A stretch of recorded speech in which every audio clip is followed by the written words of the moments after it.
Está en piso aquí en BTV Noticias el senador Jorge Gandini, muchos temas para hablar con él. Senador Jorge, bienvenido. ¿Qué tal? Un gusto, ¿cómo están ustedes?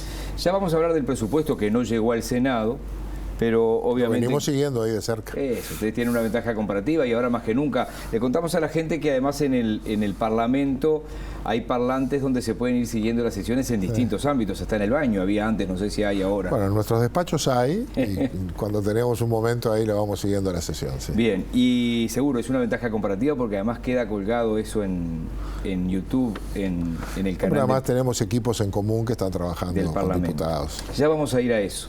Pero quiero arrancar por esta Comisión Especial de Derechos Humanos del Senado, que está trabajando con algunos hechos del pasado reciente, obviamente, y sobre todo con el episodio de las actas que generaron, bueno, algunas cosas que son difíciles de creer, otras que tienen justificación o no. Y entre esas personas que han sido convocadas o invitadas está el expresidente Tabaré Vázquez, que dijo que sí, que contestaba, pero que prefería hacerlo por escrito. Así es. Y ustedes aceptaron. Sí, claro. ¿Y usted le hizo 15 preguntas? Yo le hice 15, exactamente. ¿Por dónde pasa lo medular de los cuestionamientos? Y bueno, por tratar de entender cómo fue que el expediente se manejó de esa manera y estuvo encerrado en un cajón del Ministerio de Defensa 14 años. Los familiares lo habían pedido, no se los dieron. Algún colega suyo, por la ley de acceso a la información, lo había pedido, no se los dieron. Cuando se lo pidieron al ministro Javier García, en el plazo que establece la ley, le entregó el expediente y las actas, todas estas estaban en el ministerio. Pero, ¿y qué pasó con esas actas familiares? Se lo llevan a la presidenta del Senado, Beatriz Argimón. Beatriz Argimón le da estado parlamentario en la Comisión de Derechos Humanos que integro, y allí fuimos citando. Accedimos a esas actas, las hicimos públicas, están colgadas en la web, y citamos primero al ministro Javier García, después a quien fue ministro ya en este último tiempo, porque también vendrá después las actas del expediente de Gabazo, pero era subsecretario en aquellos años, José Bayardi. Citamos a Gonzalo Fernández, que era el secretario de la presidencia de ese tiempo. Citamos a la ministra Birruti, que se excusó de venir. Le voy a dar una primicia. Citamos al comandante en jefe del ejército. No lo podíamos ubicar, Carlos Díaz, de aquel tiempo. No lo podíamos ubicar. ¿No estaba en el país? Bueno, nos decían que estaba en España. O nos dieron un número de España. Pero seguimos averiguando y el ministerio ayer nos pasó unos números de acá. Hoy la Secretaría se comunicó con él para invitarlo a la comisión. ¿Rechazó? ¿Está en Uruguay? Sí. Rechazó la invitación y dijo que solo comparecerá ante la justicia. Bueno, nosotros no somos ni la justicia ni una comisión investigadora siquiera. Estamos tratando de recomponer una historia. Repítame, estamos hablando del excomandante Carlos Díaz. Carlos Díaz, que fue la comandante en jefe en ese periodo del 2006. Bayardi, entre otros, han dicho que se hicieron aparecer misteriosamente de a último momento, ¿no? ¿Y qué van a decir, pobre? Las tuvieron 14 años en el mismo edificio, removieron toneladas de tierra, pero no fueron capaces de revisar los cajones. No, creo que la historia es otra y es lo que tratamos de entender. ¿Qué es lo que tiene que responder básicamente el presidente Vázquez? Tiene que responder porque un expediente que el presidente del Tribunal de Honor de Alzada, el general Gorsi, creo que es, o Grossi, le entregó ese expediente el 14 de septiembre al comandante jefe Carlos Díaz. Este lo ingresó al ministerio el lunes 25. El 26 la señora ministra fue al acuerdo presidencial, fue el acuerdo del martes. El miércoles no sabemos qué pasó en el acuerdo, pero sí sabemos que el miércoles al mediodía se pidió que se tratara en ese día el expediente. Y el expediente, fuera de horario, terminó en la tardecita, hicieron quedar al personal, se digitalizó a las 18:15 y después siguió su trámite. El expediente hizo toda la vuelta en 6-7 horas. La jurídica tuvo que leer 760 páginas, que son las actas, y las informa en su regularidad. Y bueno, y se proyecta una resolución. 760 no, páginas. seguramente no, pero hace un informe y dice lo principal, dice en el punto 25 que el Tribunal de Honor se detuvo porque, según el artículo 77 del reglamento de los tribunales, se detectó que había delitos. Entonces, se paró el tribunal y da cuenta en el punto 25. Ese expediente, al otro día, es llevado en mano por la señora ministra en día fuera de acuerdo a la Presidencia de la República. No se le dio número de entrada, no pasó por la oficina de acuerdos. No pasó por la oficina de jurídica de presidencia, que es muy importante, ni pasó por la secretaría de la presidencia, donde el doctor Gonzalo Fernández, cuando compareció, nos dijo textualmente: si yo hubiera visto ese expediente, me lo leo todo, me lo devoro, porque con ese nombre, Gilberto Vázquez, yo que vengo de la Comisión para la Paz, el tema me interesaba mucho, pero yo nunca vi ese expediente. Es decir, el expediente fue directo en manos al presidente y, al decir de Bayardi, lo firmó en un minuto y se dispuso el archivo. Las preguntas van para saber por qué fue todo tan rápido. No es habitual para nada, y menos un expediente de ese tipo. ¿Por qué no pasó por las oficinas que tenía que pasar? ¿Y por qué no se aplicó la ley de caducidad?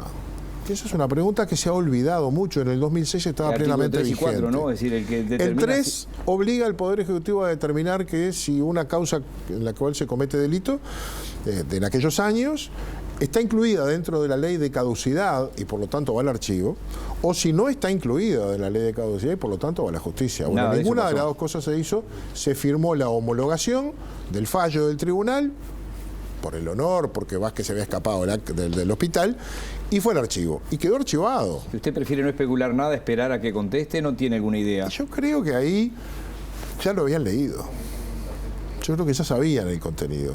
¿Y lo ocultaron? Y en ese acuerdo el presidente determinó que había que sacarlo rápido. Y rápido la ministra lo hizo sacar. Pero para no tener lo problemas, firmó. hubo un acuerdo con los militares. Bueno, mi última pregunta es esa. ¿Por qué? Porque en otro expediente del 2016 consta que comparece en el año 2007 el comandante en jefe del ejército de ese momento, que era el general Bertolotti. El general Bertolotti viene después, estuvo antes de Carlos Díaz. Y él cuenta, en ese juzgado penal, cuando el presidente Vázquez todavía no había asumido en la transición, nos citó a su clínica, a mí y a los otros dos comandantes. Yo le pongo textual ahí lo que dice en el juzgado, sí, ¿no?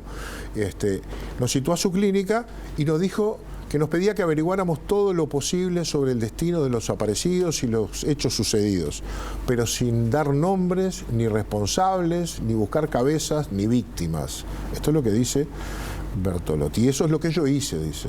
Yo aporté toda la información que pude, que obtuve en el ejército, pero cumpliendo la orden, sí, sin dar nombres, ni vínculos, ni víctimas. Y yo pregunto si eso fue un acuerdo que se hizo, porque fue citado personalmente por el presidente, si me lo confirma. Y probablemente eso es lo que haya pasado. Si Vázquez iba a la justicia penal, Gilberto Vázquez iba a la justicia penal, después de lo que había declarado en la justicia o en el Tribunal de Honor, que dijo: yo no asesiné, yo ejecuté por orden superior, yo torturé, pero porque me pidieron, me felicitaron, y ahora me van a mandar preso a mí por hacer lo que tenía que hacer. Yo leo entre líneas: si me mandan, yo voy a decir muchas cosas. Como en el fútbol, si me echan, me llevo varios. Entonces, capaz que ese es el tema, pero por ahora es una especulación. ¿Cuándo tiene que responder Vázquez? No tiene obligación de hacerlo, tampoco tiene obligación de responder, no es esta un tribunal ni una comisión investigadora. La gentileza del presidente fue decir: no voy a comparecer por Zoom, cosa que es un medio habitual del expresidente Vázquez, pero prefirió que le hiciéramos por escrito y responder por escrito. Ahora vamos a estar, el miércoles van a comparecer los presidentes de los dos tribunales de honor, Coronel Isla, General Grossi, y la directora de jurídica de aquel tiempo, funcionaria de carrera, que va a tener bastante cosas para decir. Lamentablemente esto es un informativo y me dicen que me queda un minuto. Entonces tengo dos preguntas para un minuto. La primera: hace 3 años me dijo: este presupuesto está desfinanciado, le faltan 2.000 millones de dólares. ¿Sí? Y faltaban. No, 2.800 faltaron, porque no llegaron. ¿Y este está financiado? No, este también tiene déficit, claro, no tiene. ¿Cuánto le falta a este? Y bueno, si se cumplen las proyecciones, esperemos que bastante menos de los 2.000 millones de dólares. Pero tiene déficit por el momento. Sí, claro, el país tiene déficit, lo tomamos con un déficit sumado al que venía, el de la pandemia, que nos lleva a un déficit fiscal importante. Y la otra, entre las cuestiones de campaña, el Partido Nacional hablaba de la seguridad, hubo una recolección de firmas. Y sin embargo se nos cayó arriba, por ejemplo, octubre, con una cantidad de asesinatos que es un récord total. ¿Cómo está viendo esa situación? Y bueno, con la misma preocupación que todos los uruguayos. El ministro tiene un importante desafío. los cambios estructurales van llegando con la LUC, van a llegar con el presupuesto, ahí aparece la contratación, la incorporación de 2.000 policías y 1.000 retirados. No me convence mucho de los retirados, pero allí están, la construcción de cárceles, todo eso son herramientas que le empezamos a dar, pero tiene que administrar con lo que tiene ahora, ¿verdad? Y la cuestión no ha cambiado demasiado, aunque en términos generales parece que los delitos han disminuido. También llegamos a este presupuesto, lo quiero decir como un reclame, prometiendo que no íbamos a poner impuestos. Nos cayó la pandemia y este presupuesto no es ni incremental del gasto ni contiene ingresos para impuestos para tener más ingresos para abatir ese déficit. Vamos por otro lado, cumpliendo los compromisos que hicimos. Lo insinuó el Fondo Monetario, obviamente que es una cosa que... Bueno, no si ahora el Fondo Monetario no es consejero del Frente Amplio, se me complica comprenderlo. Gracias, senador. Gracias a ustedes.